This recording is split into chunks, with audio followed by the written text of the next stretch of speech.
Welcome. You're here for the Quaker Palestine-Israel Network webinar on engaging critics of BDS. We have a great panel for you. I'm the clerk of the Quaker Palestine-Israel Network. I'm a member of the St. Louis monthly meeting. And I want to introduce you and thank you for joining us for this webinar. I want to say a little bit about the Quaker Palestine-Israel Network before we get started. It's a volunteer organization established about 5 years ago to increase Quaker participation in efforts to build a lasting just peace in Palestine and Israel. QPIN, as we call ourselves, aims to facilitate the sharing of ideas, energy, and experiences among friends as they seek to educate their meetings and churches about Palestine and Israel and to encourage support for boycott and divestment campaigns and other nonviolent strategies to advance an agenda of justice for Palestinians and Israelis. We've done a couple of these webinars in the past. We've had some gatherings. And one of our main projects was to put together a pamphlet, which in a sort of Q&A format or FAQ format addresses some of the criticisms that people encounter when they are asked about BDS or engage in BDS. So we put together this pamphlet. All of you should have gotten a link to the pamphlet itself in the invite that was sent out this week. Just a little bit about what's to come. We have 3 speakers planned for you who have a lot of experience and have reflected a lot on Palestine, Israel in general, and on BDS more specifically. We're going to start off with Lucy Duncan, who will talk a little bit about BDS itself. Steve Chase will follow Lucy with some comments on pushback to BDS. And then we'll end our panel with Lauren Brownlee, who will talk about the booklet itself and how it might be used in Quaker spaces. I'm going to introduce each speaker and they will talk for 15 minutes or so. There'll be some slides to go with those talks. And then once the 3 panelists are done, we'll open up the webinar to comments and questions from all of you in attendance here. So thank you again for joining us. We'll get right into it with our first speaker, Lucy Duncan. Lucy serves as Director of Friends Relations for the American Friends Service Committee. She blogs, organizes Quakers to Work for Justice, and has helped create AFSC's Sanctuary Everywhere stream of program work. She has been instrumental in the adaptation of Quaker social change ministry as a tool for reclaiming spirit-guided social change work focused on companioning those most impacted by injustice. She is a founder of the Quaker Palestine-Israel Network and serves on the steering committee. She has written on Palestine for the AFSC at the blog she edits, Acting in Faith, and for Mondo Weiss. With her partner, Sai Visvas, she hosts a monthly abolition salon in Philadelphia.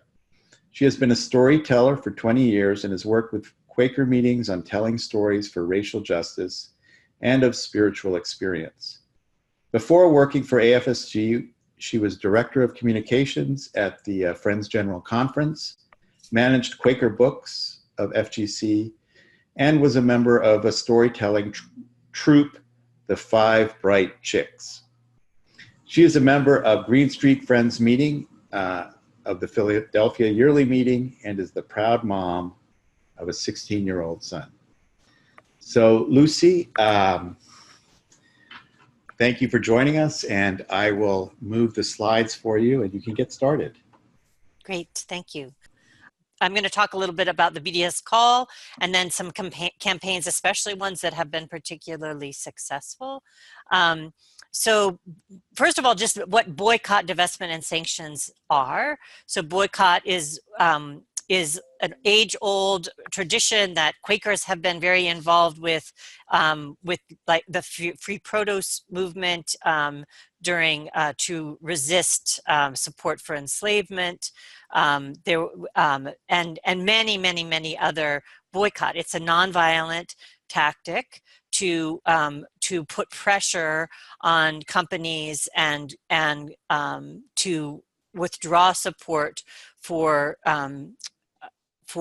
oppression of various kinds. And boycott means that you stop supporting companies by purchasing their items. So it's a direct action of withdrawing your support in that direct way.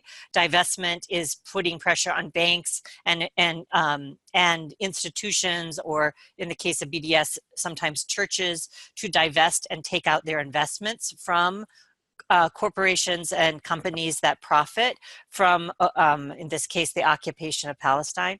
And sanctions is putting pressure on governments to withdraw support or put sanctions on the government, in this case, Israel, that is an actor in human rights violations or oppression. So that's, I think, an important thing to say. You can go to the next slide. So the BDS call, this is all the boycott, divestment, sanctions movement in support of ending Palestinian human rights abuses is based on, was inspired by the South African divestment and boycott campaigns that were really deeply instrumental in ending apartheid in South Africa.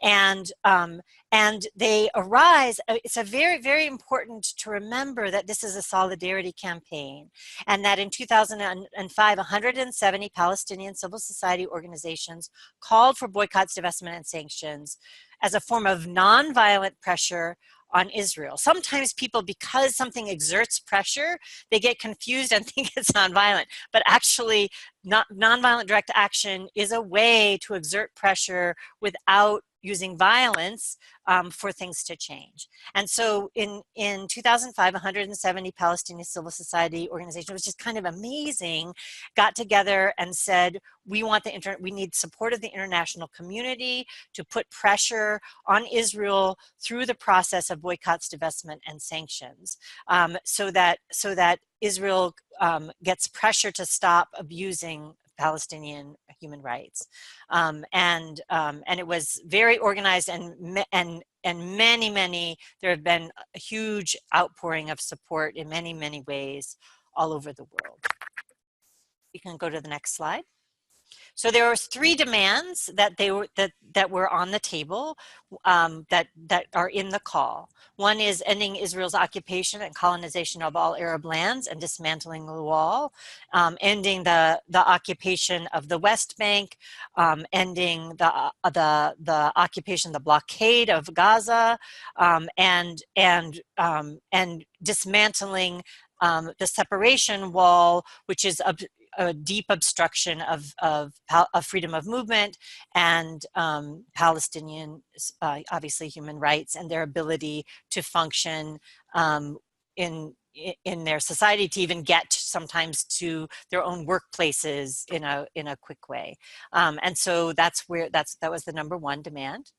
You can advance the slide. Number two was an equality demand that when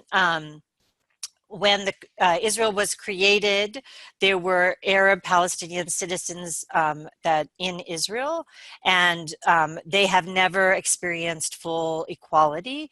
And so the next is fundamental rights of equality for the Palestinian citizens of Israel. You can go to the next one. And the third is a justice demand, and it's really the right of return. So in AFSC in 1948 was brought in to offer support for Palestinian refugees in Gaza.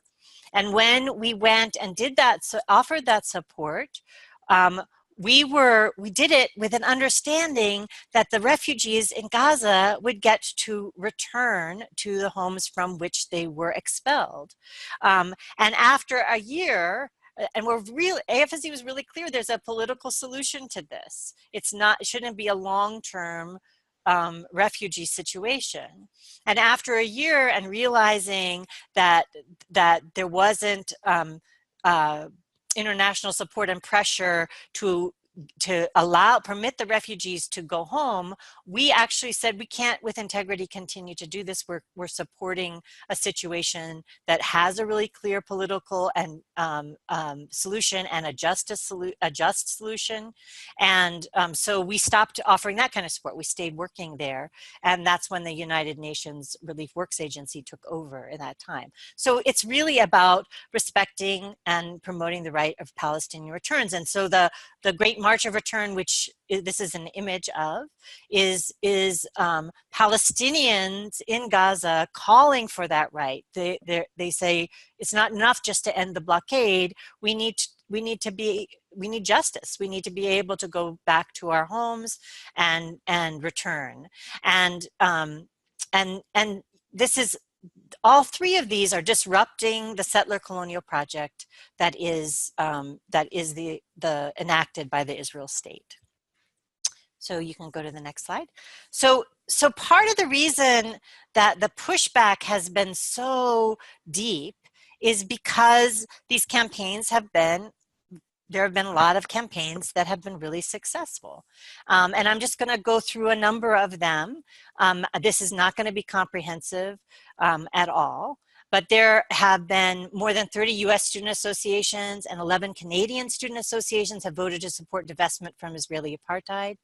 And BDS is supported by the UK National Union of Students, 30 other UK student unions and student organizations in Belgium, South Africa, Brazil, Chile, and beyond. Now, those institutions haven't necessarily divested in response to these student associations, but these student associations have come to Unity to ask their institutions to do so. Academic associations in the US, Canada, Ireland, Qatar, South Africa, and the UK have voted to support BDS. Supporters include the Teachers Union of Ireland and the American Studies Association, which I think is meeting right now in the US. US churches, including the Presbyterian Church USA, the United Church of Christ, and the United Methodist Church, the Mennonites, and several Quaker bodies, including Friends Fiduciary, have voted to divest from Israeli and international companies targeted by the BDS movement. And AFSC was supportive of those church campaigns. Some of our staff showed up and supported the deliberations with information and testimony as well. Thousands of artists and cultural figures, Roger Waters, Marcel Khalif, Alice Walker, most recently Lorde was one of the people, have supported the cultural boycott, which is getting artists and other cultural workers not to perform or go to Israel to support the occupation by their presence in normalizing the occupation by going and performing as though nothing is really wrong. And so Lauryn Hill has supported the boycott, the cultural boycott, Elvis Costello, and they've canceled shows. That often the way the cultural boycott works is they get invited to Israel, the boycott from within or other organizations writes them letters and says, do you know about Palestinian human rights, and will you consider canceling your show because this is really problematic? And often those campaigns are successful. Stevie Wonder, I think, supported one. So, those moments are really impactful in terms of educating lots of other people about Palestinian human rights and what's going on in Israel. The Chilean government suspended free trade agreement talks with Israel during its 2014 attacks on Gaza. The Bolivia and Venezuela have cut diplomatic ties with Israel. Brazil has refused the appointment of a settler leader as Israeli ambassador to the country, although who knows with the new government if that will change. The corporation G4S has long provided security services and equipment to Israeli checkpoints, illegal settlements, and prisons where Palestinian political prisoners are held without trial and subjected to torture. After the international Stop G4S campaign cost the company lost they lost contracts worth millions of dollars. G4S has announced that it plans to completely sell its Israeli subsidiary. French multinational Veolia completely withdrew from Israel after a BDS campaign over its role in Israel's colonization of Palestinian land.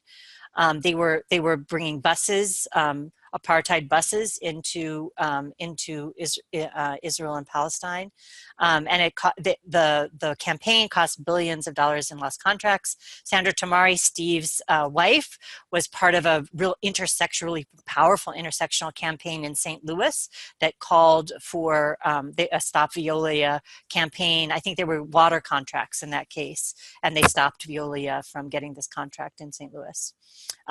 Israeli state water company Mercorot has lost out on contracts in Brazil, Argentina, Portugal, and the Netherlands as a result of BDS campaigning over its role in Israel's apartheid water policies. Community mobilizations during the attack on Gaza, the 2014 Operation Protective Edge, prevented Israeli ships from docking at a port in Oakland in California. And there were action by dock workers. This was a really amazing solidarity action. Ports in South Africa, Sweden, and India. And there were a lot of people, including our staff, Dalit Baum, who was part of that campaign. BDS was a major factor behind the 46% drop in foreign direct investment in Israel in 2014, according to a UN report. That's really substantial. A World Bank report reveals that Israel's exports to the Palestinian economy have dropped considerably.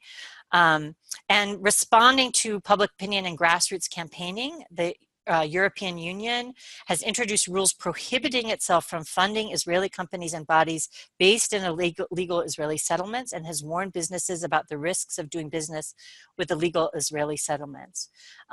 Motions in support of BDS and BDS initiatives. So these examples are sanctions. So examples of sanctions. Motions in support of BDS and BDS initiatives have been passed by more than 50 local councils in Spain and by dozens of other councils across the UK, Australia, Sweden, Norway, and Ireland.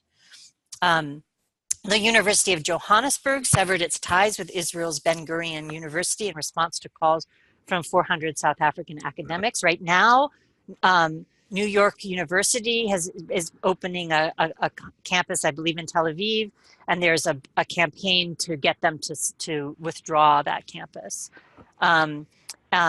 Investors that have divested from companies targeted by the BDS movement include government pension funds in Sweden, Norway, New Zealand, Luxembourg, and investors including George Soros, the Bill Gates Foundation, TIAA-CREF, public sector pension funds in the US, the Dutch pension giant PGGM, and Norwegian bank Nordea. So it's really important in the context of the pushback and the resistance and the criticism of BDS to understand that it's been pretty successful in many ways in both the direct divestment and boycott campaigns, but also in educating people and spreading a much deeper knowledge about the abuse of Palestinian human rights. And it's based on boycott and divestment campaigns are based on the premise that companies can become better companies and you can appeal to their sense of at least public perception of the company to shift their behavior as a technique to put pressure on governments to shift their behavior as well. So I think that's really, really important, and it's I think critical to understand that the pushback comes in part due to the success. Thank you, Lucy. That's a lot of information and very encouraging, really, to hear all those details. And not all of us can keep up with that. Yes. So thank you very much. Okay, so we'll turn to Steve Chase now. Steve, you have your own set of slides you want to put up. Thank you, everybody, again for joining us. Thank you, Lucy, for that presentation. I want to quickly introduce Steve Chase. Steve Chase is a member of Friends Meeting of Washington, D.C. He's the manager of academic initiatives at the International Center on Nonviolent Conflict and an activist with the Occupation Free DC Anti-Police Brutality Campaign. Steve is the author of the Pendle Hill pamphlet, Boycott, Divestment, and Sanctions, A Quaker Zionist Rethinks Palestinian Rights, and is an active supporter of the DC chapter of Jewish Voice for Peace. Thank you, Steve, for joining us, and the floor is yours. Okay, well, thank you all. I just want to say that looking at this picture of the BDS movement against South African apartheid, I know in Quaker circles, not everybody actually was active in the boycott, but there were very few people who weren't sympathetic to it. And certainly there were no organized voices complaining that this was somehow wrong to do. But when we move into the BDS campaign, there's the question about, is Israel policies against Palestinian, is it really oppressive and unjust? And so that's one question that has to be addressed. And if people agree that yes, it is oppressive and unjust, and those policies should change to meet international law standards and the Universal Declaration of Human Rights and human rights law, then the question is what can be done about it? And as Lucy talked about, QPIN and the American Friends Service Committee and groups all over the world have answered the call to join the BDS movement. Now, I didn't initially support the movement, and so I wrote my pamphlet that Steve mentioned, Boycott, Divestment, and Sanctions, A Quaker Zionist Rethinks Palestinian Rights, and I was looking at two core questions. And so for me, this is the internal pushback. I started as a very conventional and quite ardent Zionist and became, over time, disillusioned with Israeli policy and started looking at my first question more systematically.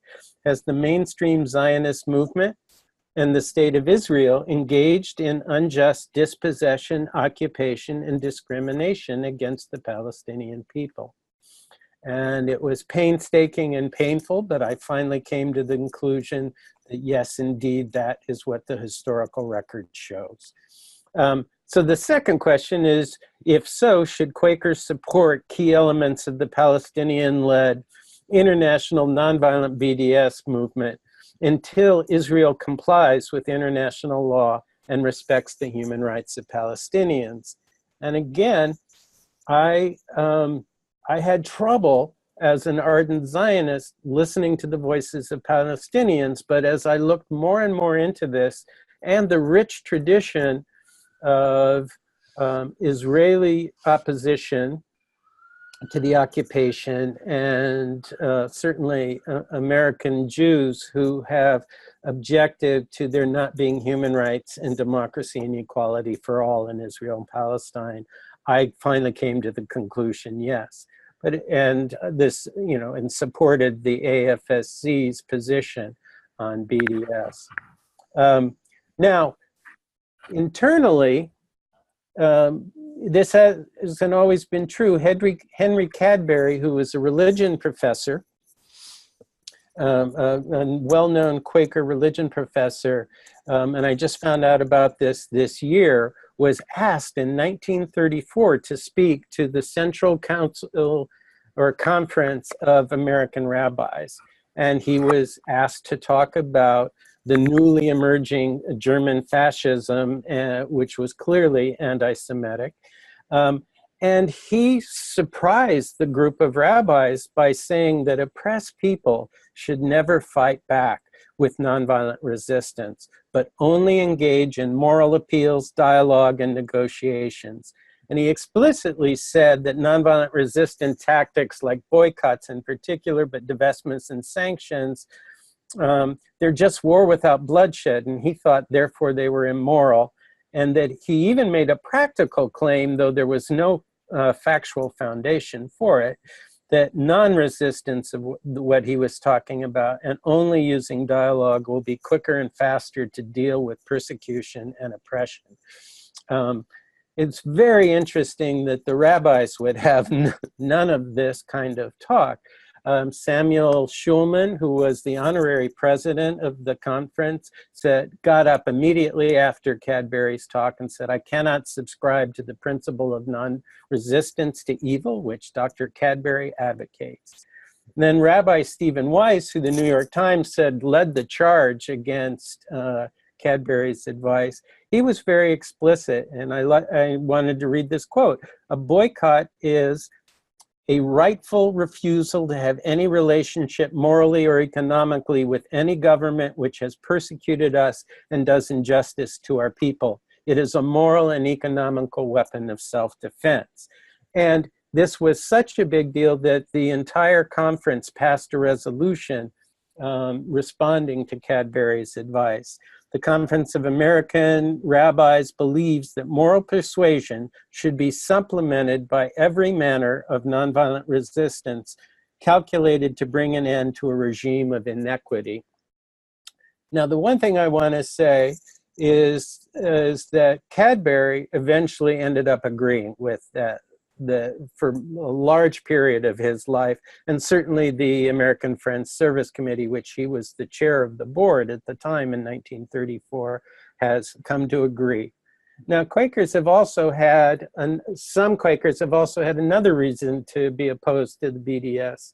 Now, Bayard Rustin, who was my childhood Quaker hero for a social justice activist and became an advisor to Martin Luther King during the Montgomery bus boycott, certainly supported nonviolent resistance. But he denied over many, many years that Israel's policies were unjust to Palestinians.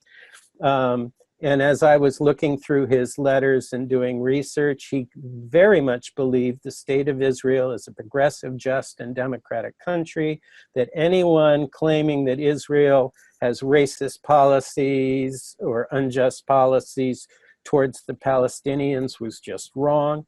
He did not spend much time listening to Palestinian voices about their experiences.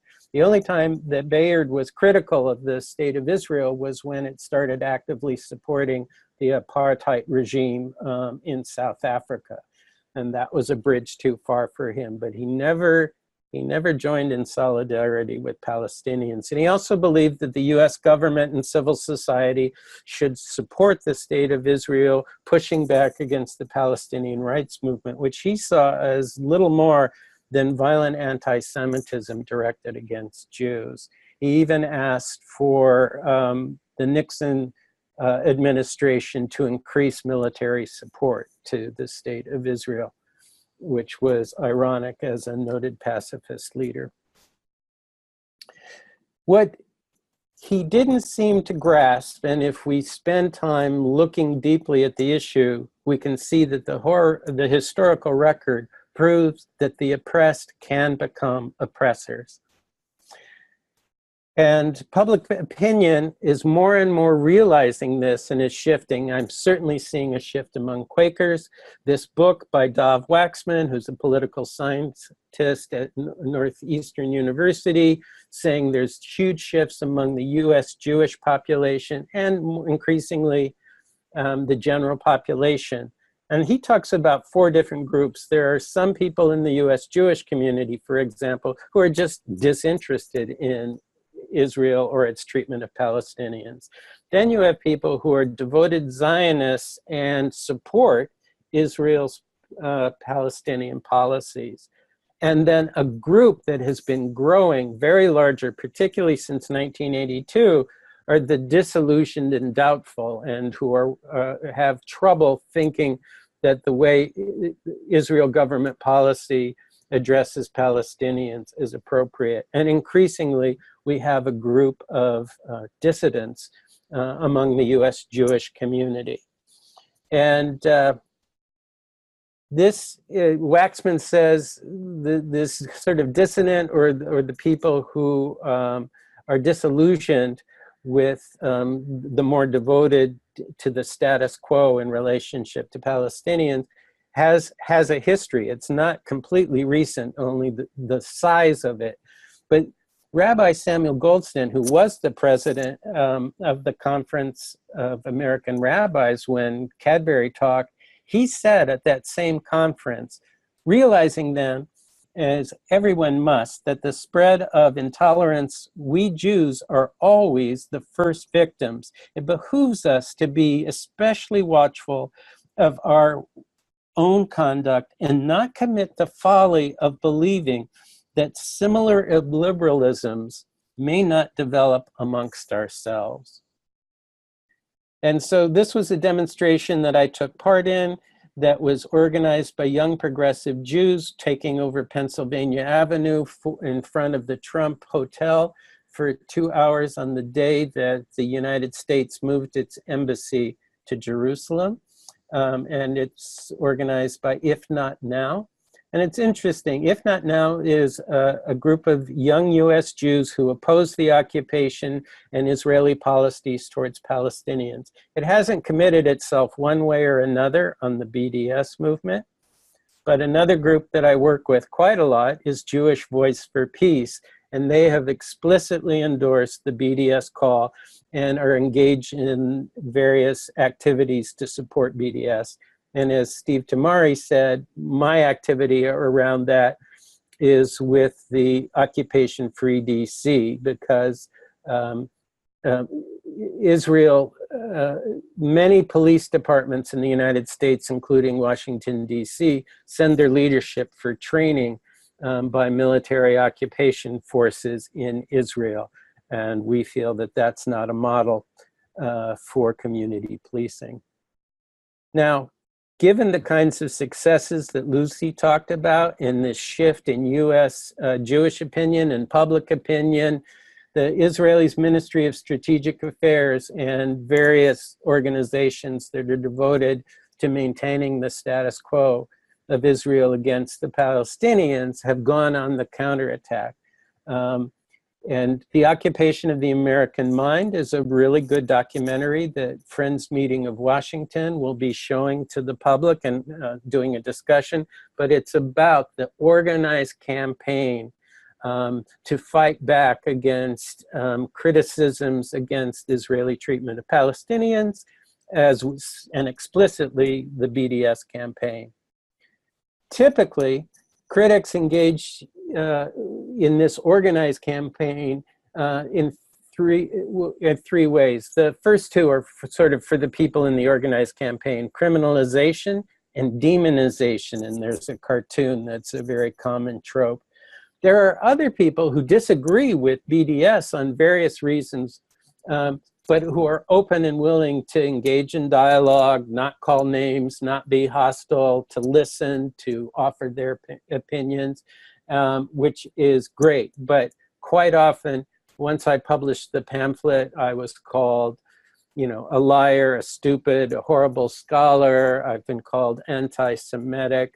I've been told that I, have no right to even think about Israel and Palestine, let alone publish it. And so there's a really big pushback that we have to understand. So making BDS activism a crime, that emerged first in Israel. In 2013, there were legal restrictions put on anyone within Israel who advocates for the BDS movement. Then in 2017, the Israel legislature passed a law saying that nobody from outside can visit Israel or Palestine if they support the BDS movement. And then in 2018, the Ministry of Strategic Affairs named 20 organizations, the American Friends Service Committee and Jewish Voice for Peace, groups that I'm active in, were 2 of the 20. On the right hand, you see here a list of states. There's about 25 states in the United States that have already either passed legislation against punishing the boycott or people who advocate for the boycott BDS movement, And then some are governors, like Governor Cuomo in New York has administratively put restrictions and policies in place. But it's also moving to the federal level. The Israel Anti-Boycott Act. And Senator Cory, Booker, just recently signed on as a co-sponsor, and he equated anybody who supports the BDS movement or boycott actions against Israel's human rights record and changing its policies. He said that that's by definition anti-Semitism. And so that's the other prong of this organized campaign, which is demonizing BDS activists. This is just a screenshot from Canary Mission, which is an organization that keeps track of students, campus organizations, and professors who support human rights and equality for all in Israel-Palestine. And if you look down, this is from its statement of its mission, that it's calling anybody who supports BDS anti-Semitic, seeking the destruction of Israel, and personal hatred of Jews. And this is the kind of rhetoric that's very common. There's two examples that I think are useful. Some people on this webinar may know the person on the left. It's Syed Atshan, who's a professor of peace and conflict studies at Swarthmore College. And he has been very active in the BDS movement. He is a Palestinian and was, I think he is the third generation in his family to go to the Ramallah Friends School. One example is he was invited by a student group to speak about growing up Palestinian at a Quaker school in Philadelphia, Friends Central. And the head of school, once he found out, not only said that Syed wasn't allowed to come to speak to students at Friends Central, the head of school fired the two faculty advisors to the student club who okayed the invitation to go to Syed. On the right, you'll have, and by the way, Syed is on Canary Missions. I've read the statements about him, knowing Syed quite well. You know, he's called, I mean, he is a pacifist, and he was called a terrorist on there, a liar. He was called an anti-Semite, and he's done lots of work to oppose anti-Semitism on the Swarthmore campus. So it's problematic at best. This next person on the right is Lisa Roepfel, and she's a Jewish professor of anthropology at the University of California in Santa Cruz, and her story is pretty interesting. In 2008, she organized a symposium on her campus to provide a forum for both U.S. Jewish and Israeli dissidents to share their substantive criticisms of Israeli policy towards the Palestinians, which they saw as very unjust and needing to be changed. She also invited two Israeli soldiers to speak about why they refused to serve in the occupied territories on campus soon after the original event. As she pointed out, I was immediately put on a list on the internet called Self-Hating Jews. After that, she notes, I received about 1,000 hate emails from people who did not attend the event, condemning me, comparing me to the Nazis, and accusing me of helping another Holocaust take place. As she further explains, many of her colleagues also received these hate mails, as did each of the event participants, the chair of my department, and the chancellor of the university. She was also brought up on charges of hate speech by two colleagues through the Campus Committee on Academic Freedom. When the committee dismissed the charges, they were made again to the chancellor. Other charges and disciplinary procedures were made to the state of California's Department of Education. But all charges of anti-Semitism and hate speech were eventually dropped as baseless. Yet, as Roepfel explains, the goal is harassment and silencing, not legal victory. But according to her, the main tactic of the organizing campaign was calling anyone who disagrees with Israeli policy anti-Semitic. Jewish Force for Peace wrote a really excellent book, and they argue that there's a struggle in the worldwide Jewish community over how to define anti-Semitism, and part of this is being led by the Ministry of Strategic Affairs. Their argument is, and I'll just read it here, as a community rooted in Jewish traditions, we understand anti-Semitism as discrimination against, violence towards, or stereotypes of Jews for being Jewish. They note that the worst manifestations of anti-Semitism historically have included structural inequality, oppression, expulsion, and genocide.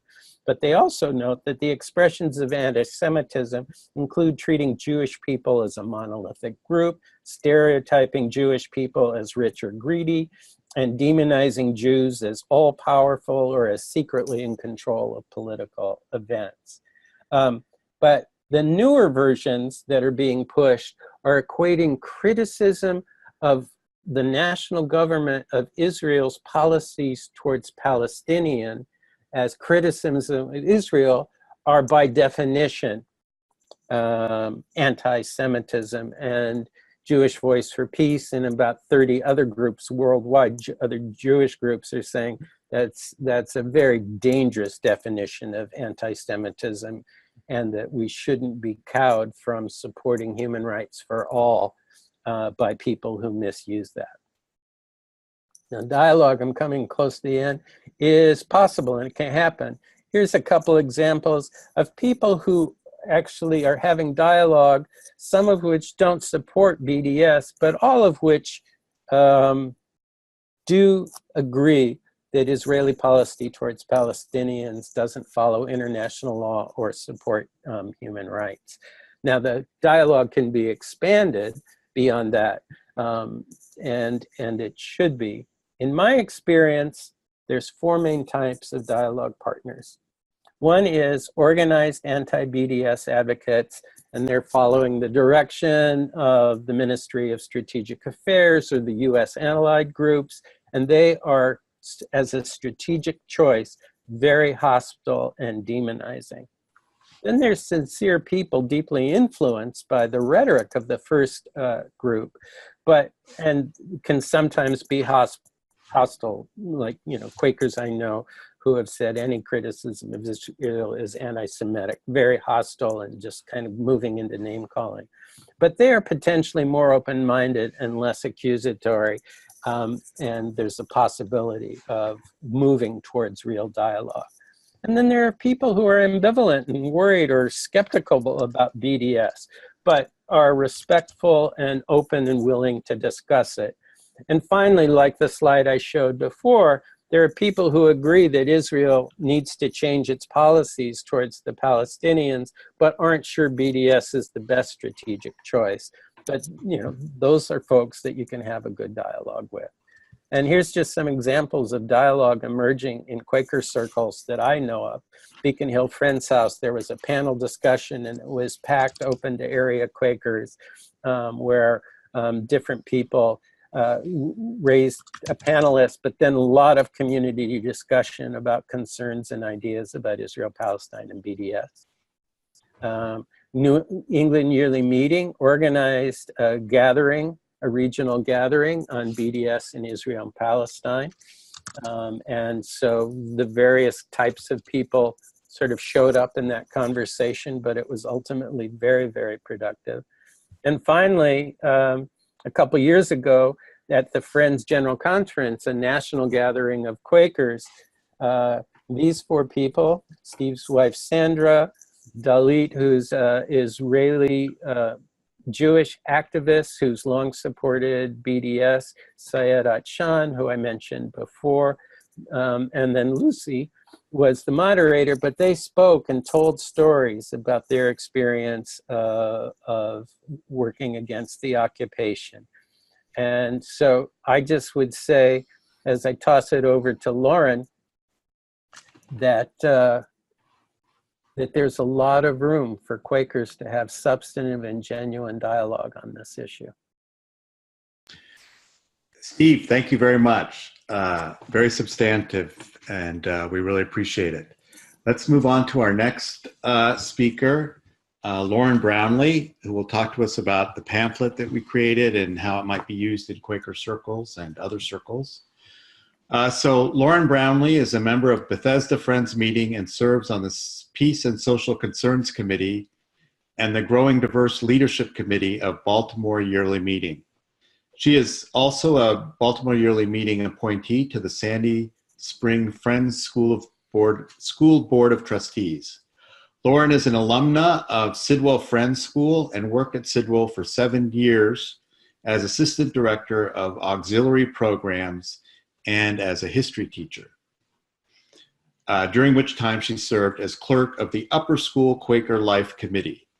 She completed the Friends Council on Education's Institute on Engaging Leadership in Friends Schools and had an article, Recognizing Teacher Activism, published in the Friends Council book, Leading in the Light, Celebrating 325 Years of Quaker Education. She's a member of the Friends Journal Book Review team, the DC Peace team, and the steering committee of the Quaker Palestine Israel Network, QPIN. She is currently the Director of Social Action at Stone Ridge School of the Sacred Heart. Lauren, can you join us now? Yes, here we are. So I am going to talk about how we produced the booklet, Engaging Critics of BDS, a resource for activists from the Quaker Palestine Israel Network, which we did as a Quaker Palestine Israel Network. And that's a picture that you see here was at that gathering in 2016. And I think looking at Steve's list that he shared with us of different critics of BDS that you might encounter, I think even coming into the Quaker Palestine Israel Network gathering, I had some ambivalence about BDS because I had heard so many of the critiques, and as someone who is so dedicated to justice and to really seeing the light in everyone, because of the critiques that I had heard, I wanted to make sure that BDS really was answering that of God in everyone. And what I really appreciated about the gathering is that early on, we had conversations about what are the critiques that people are hearing, what are the concerns that we either had heard or had ourselves, and we brought those to the table and shared them collectively, and then thought about whether there were answers to those critiques, whether we really could confidently say that BDS was the right path forward. And in being able to answer those critiques, we created this booklet of Engaging Critics in BDS. And I think our final product answers a lot of those concerns that I had and that many other people in Quaker circles who are dedicated to justice have. So I am going to initially take us to the guide because I'm going to focus on a few of the answers, but I want us first to see all of the critiques that we reference in the guide, because I think that will give people a sense of how they can use it as a resource. So the first critique is that those seeking peace and reconciliation shouldn't take sides. Rather, we should remain neutral while calling on both sides to support nonviolence. And that's one of the ones that I'll go through a little bit more. Critique 2 is that BDS cuts off dialogue. Those committed to peace should encourage dialogue and programs that bring together Palestinians and Israelis instead of promoting BDS. You can see there are a number of answers to that. Critique 3, BDS alienates many liberal Israelis and Jews who might otherwise work for peace. Peace activists should support actions that bring together people, not actions that push people apart. BDS singles out Israeli violence and human rights violations for attention and ignores war crimes and human rights violations in other parts of the world. The BDS movement is anti-Semitic, and I know Steve talked about that. BDS is violent and punitive. It is the coercive use of economic power to punish and harm one group of people. Those seeking peace should support other nonviolent change processes. BDS seeks to delegitimize and destroy Israel. BDS supports the right of return for Palestinian refugees and could therefore jeopardize the Jewish nature of Israel, effectively eliminating it as a Jewish state. BDS seeks a single democratic state in all of Israel-Palestine, which means the destruction of Israel. BDS puts all its attention on Israel's abuses and ignores violence by Palestinians.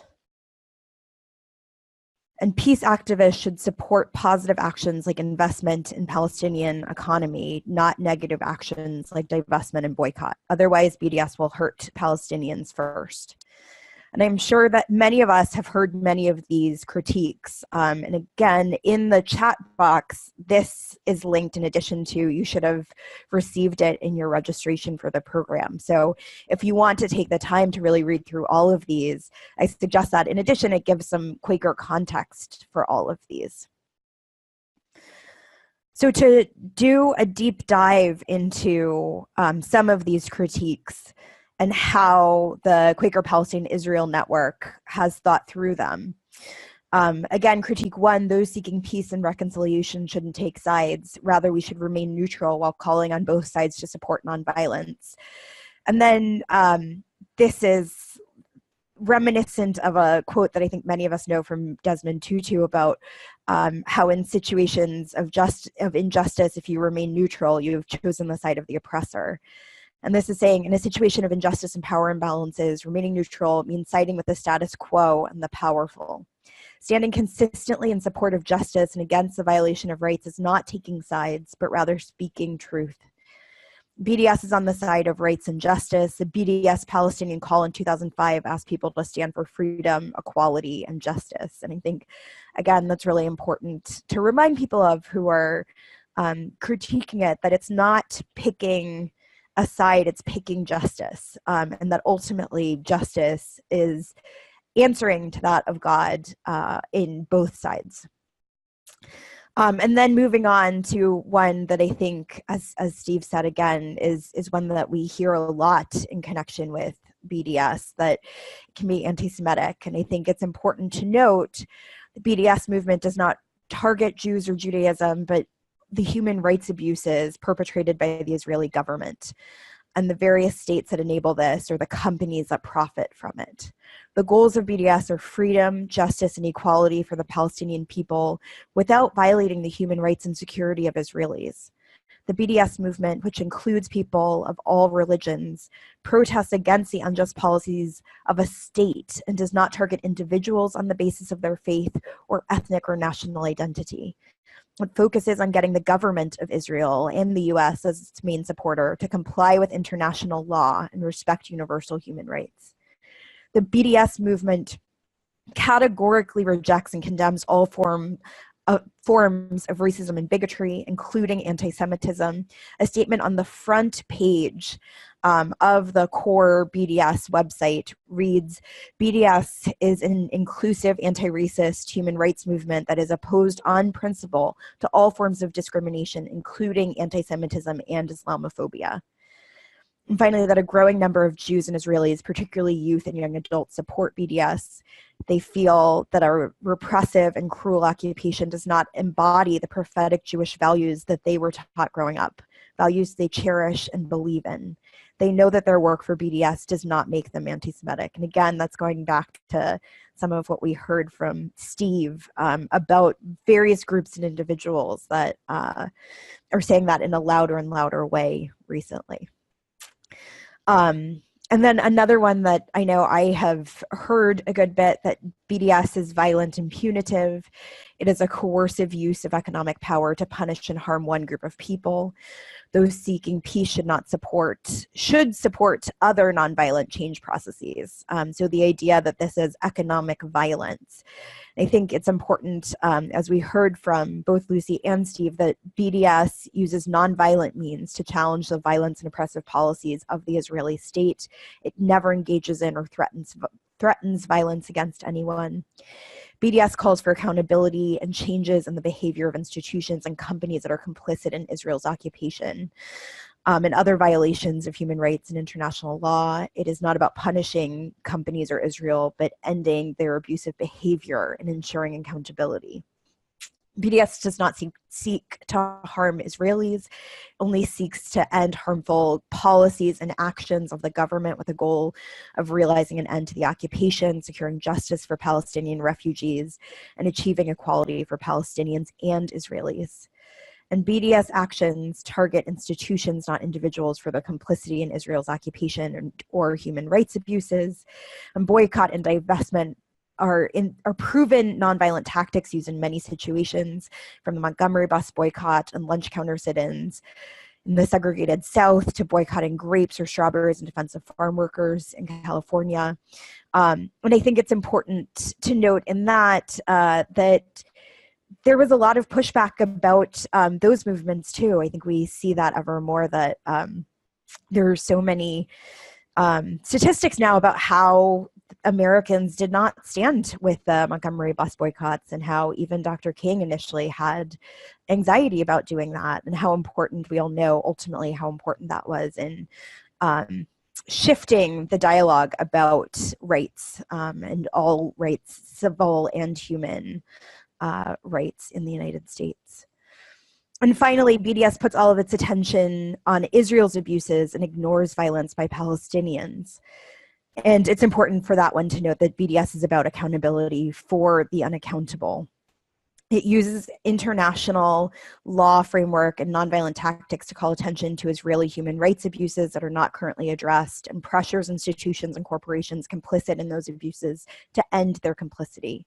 Palestinians who engage in violence are already subject to sanction by Israeli and international actors, often through abusive military or security services. All imports and exports to the occupied Palestinian territory are controlled by Israel. Key aspects of the Palestinian economy in the West Bank are controlled by Israel, and Gaza is under siege by Israel. Palestinians are effectively sanctioned. At the same time, Israel receives over $3 billion in military support from the US each year. It is not Palestinian violence that is being ignored. And finally, BDS builds on a long legacy of Palestinian nonviolent action and strengthens a strategic focus by the majority of Palestinian civil society on nonviolent civil resistance as the best means for achieving freedom, justice, and equality. And again, those are just a taste of some of the ways that the booklet engages in those critiques, and you can read all 10 and their answers in the booklet itself. And then here are some initial suggestions for how you might use the guide in your own communities. So one would be organizing a booklet reading group in your meeting. So think about who would be interested, inviting people from your meeting and from outside of your meeting to read the whole thing together and talk about it. How does this resonate with your own experiences? How do you think you could use it?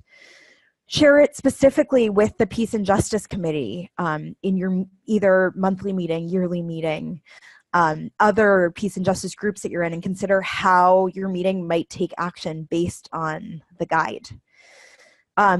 You could focus on just one or a couple of the critiques and use the guide to have a discussion about that one critique or a couple of the critiques, and have people really do a deep dive in that way.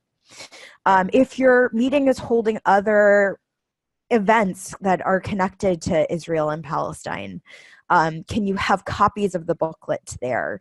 Make sure that you are including a link to the booklet in the invitation to those events, so that everyone has access to that context, that background, as you hold those events. And then I think what a lot of meetings, monthly and yearly meetings, have considered doing as an action is passing a minute in support of justice in Israel and Palestine. And so if you are considering passing a minute, then consider using the booklet both to guide that minute, but also as background as you prepare your meeting for that minute. Because I think often what we find is that people are not ready to pass a minute immediately because they don't have the full context. So helping to use the booklet to provide that context can be really powerful. So having heard all of that, we're now going to offer our final poll of this session, which is asking, how do you think you might be able to use the booklet in your own context? What do you think might be the most effective uses? And if you could take a minute to think about some options here, and you can select more than one. So an adult education program at your meeting, in conversations with friends, thinking about how to engage in a BDS campaign. Can you present something at your yearly meeting if you feel that this resonates with you and that you can be a voice for it? Again, can you circulate it to everyone in your meeting or church? Have a community-wide dialogue? Or do you think this is best used outside of Quaker circles, that these Quaker values can be shared more broadly? So as you think about that, if you want to check off as many of those as you could see yourself using, and then we'll look at what our results are here.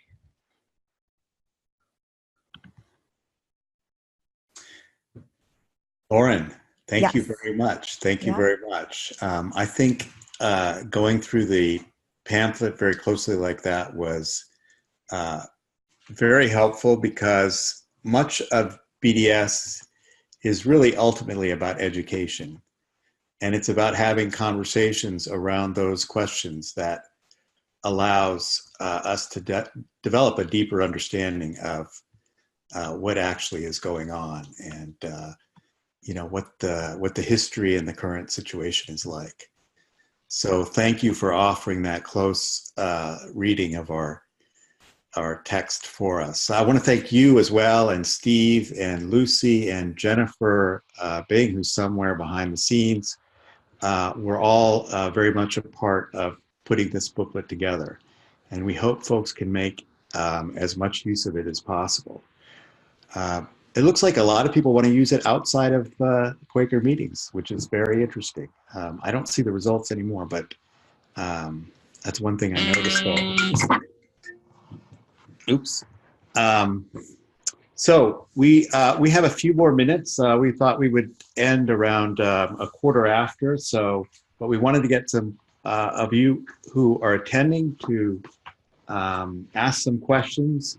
We had two questions we thought we could start with, and folks could offer their responses to these or ask other questions. But the first is, have you, and if so, how have you brought up BDS in Quaker spaces? So if any of our attendees have some experience with that, we'd like to hear it. You could write it up in the chat box, and I think if everybody can see responses.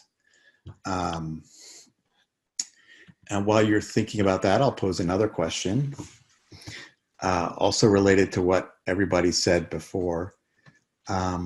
What objections have you heard, and what would you like to hear more about using the guide? Like, what objections have you heard about BDS, and would you like other ideas or some other feedback on, how it might be used? So, can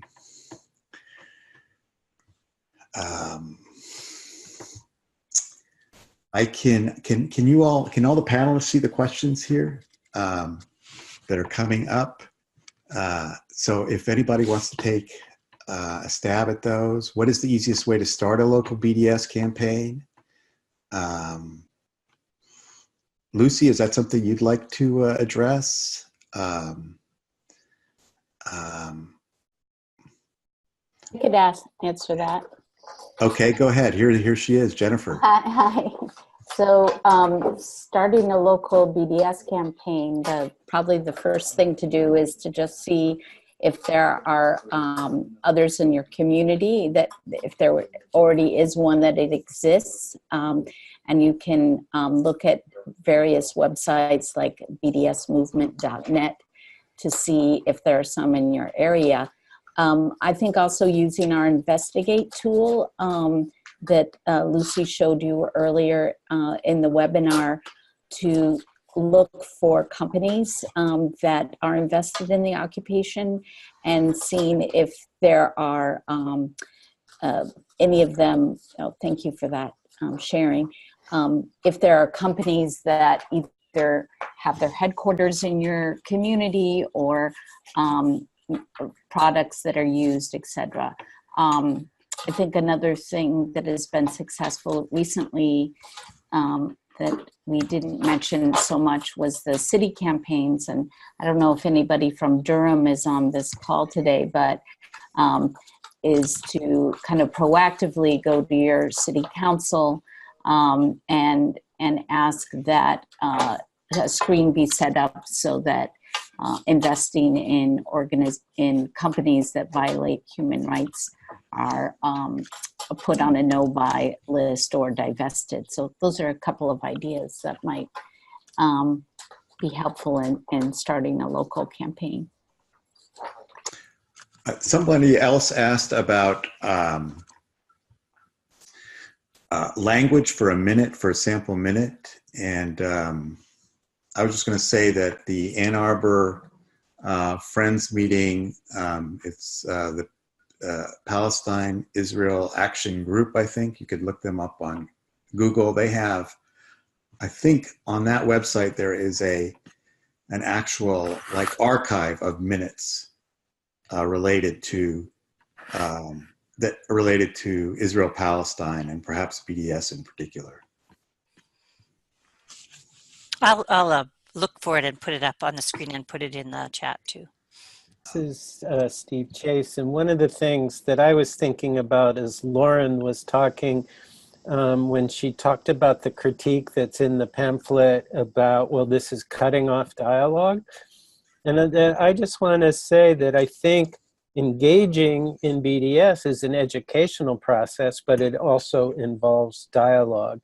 And one thing I didn't include in my presentation, but the anthropologist at University of California, Lisa Rofel, somebody had asked her, well, what was the value of engaging in this dialogue with hardline people that were trying to get you in trouble, trying to have you lose your job? And she said that she would engage in constructive, respectful dialogue with them. And one is that people saw what was happening on the other side. And so her object in dialogue was, well, maybe she could change the other person's mind who was sort of a hardliner. But she was more concerned with the people who would see the public dialogue. And she noticed that on her campus, it was hugely educational, and the dialogue that she was able to have provided education. So I would say that we should engage in dialogue. We should also not take abuse. Once my pamphlet came out, I was harassed on my Facebook page, and I had dialogue with one guy for the longest time. But it was just getting repetitive, and everything I posted, he would just post 10 posts repeating it. I finally had to unfriend him. So there's a time and place that you would just not do it. But Lisa was saying that doing dialogue in public and being respectful but firm helps educate the wider public, and that's a really good value.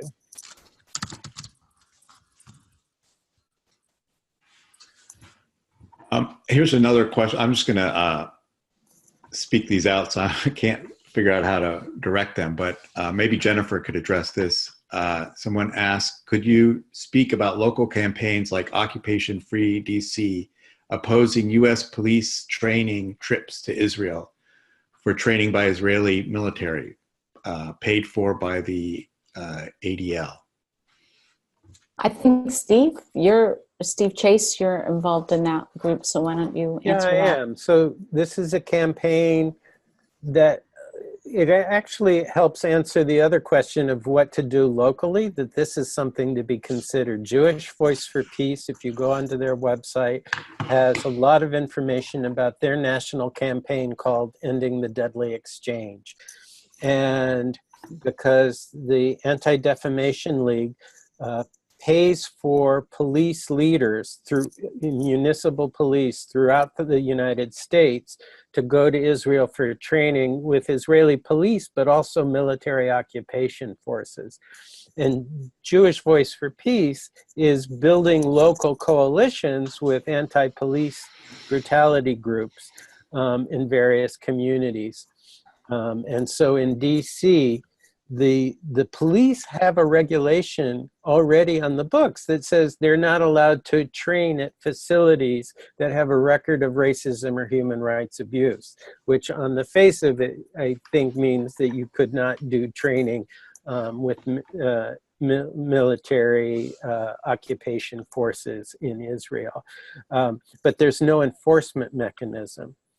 So we are pressuring the police through, petition campaign, going to hearings, doing demonstrations, building relationships and coalitions with other partners, helping them deal with police brutality issues. And then focusing on the city council as well. And as Jennifer said, one community, Durham, has already had, with the support of their police chief and a unanimous vote of the city council, said that their police cannot train in foreign countries that have significant human rights abuses. So that's the first one in the country that's been an absolute win, but it's a national campaign that can be done locally.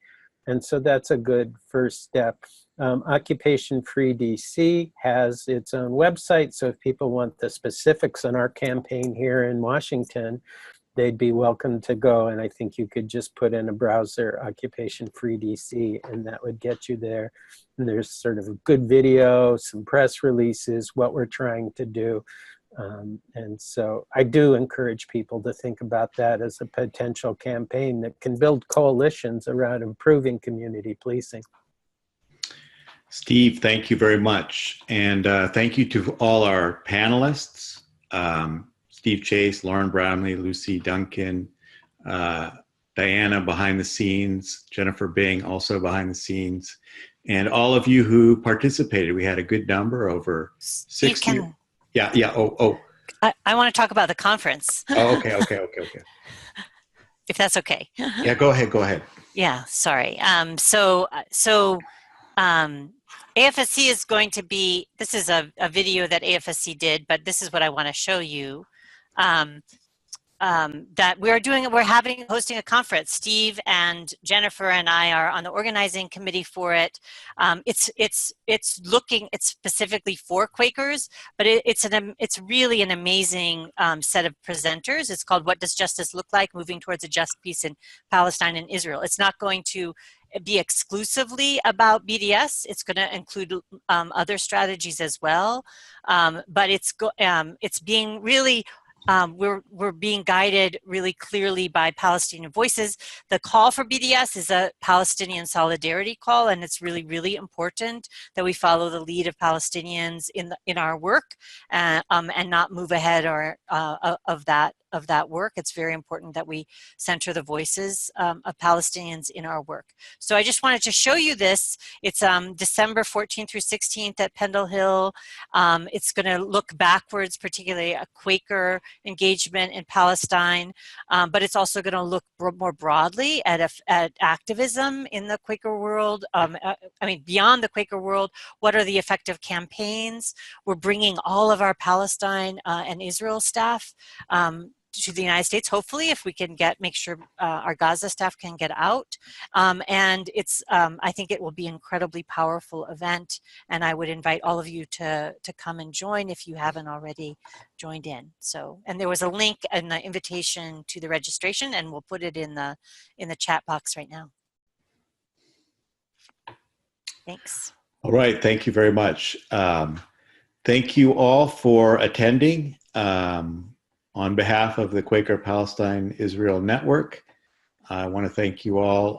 Make use of our pamphlet if you can. It's easy to access.